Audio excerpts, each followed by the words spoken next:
Então, pessoal, um último exemplo, né, sobre a lei das proporções múltiplas, para ver se vocês entenderam direitinho, tá? Então, nós vamos fazer as combinações entre nitrogênio e oxigênio, tá?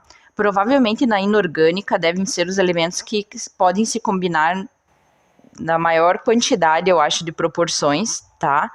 Porque vocês vão ver que existe, né, uma possibilidade bastante grande de combinações, tá? Então, como vocês têm ali, né, no slide, vocês, vamos supor, né, que fizessem, então, como Dalton lá, fizessem 5 experimentos, tá? Em todos os 5, vocês vão colocar a mesma massa de nitrogênio, né? Que nesse caso, 28, tá? Então, a gente coloca lá 28 gramas de nitrogênio e nós vamos variando as quantidades de oxigênio que a gente adiciona. Então, primeiro a gente adiciona 16 gramas, certo? Aí, quando eu faço isso, né, adiciono 28 gramas de nitrogênio com as 16 gramas de oxigênio, eu obtenho esse composto químico aqui, tá? Que é o quê? Um óxido de dinitrogênio, certo? Beleza. Aí, eu vou lá, por exemplo, e duplico a quantidade de oxigênio que eu coloco. Aí, eu observo o quê, né? Que eu não formo mais esse composto, mas existe a possibilidade de eu formar um outro composto químico, né? Que é agora o dióxido de dinitrogênio, certo? Esse composto aqui, ok? Aí vamos supor que eu triplique a quantidade ali de oxigênio no meu experimento 3, né? Eu vou obter o quê?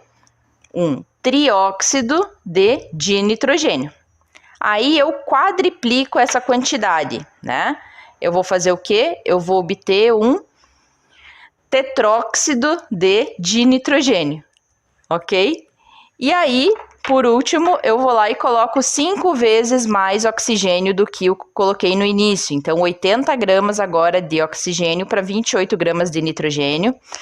Eu obtenho, então, um pentóxido de dinitrogênio, né? Que vejam que, inclusive, até acabou os meus oxigênios, de tanto oxigênio que tinha, que eu tive que colocar um carbono disfarçado. Então, esse carbono aqui, na verdade, ele é um oxigênio, tá?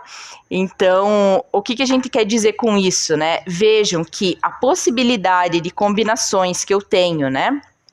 Quando eu mantenho fixa uma certa quantidade de um elemento, que nesse caso eu mantive fixa, né, as quantidades de nitrogênio. Então vejam que todos esses compostos aqui, todos eles tinham somente 2 nitrogênios, né?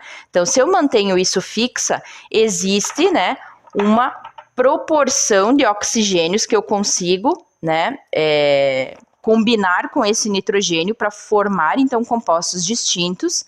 Mas essa quantidade de oxigênio que eu posso adicionar é de números inteiros e pequenos. Nesse caso, né, 2, 3, 4 ou 5 a possibilidade, né? Então, eu posso pegar e duplicar, triplicar, quadruplicar ou, no máximo, quintuplicar a massa do oxigênio para obter, então, compostos diferentes, né? Então, vejam que existe um limite para as coisas, né? Um limite para que essas ligações químicas elas também aconteçam.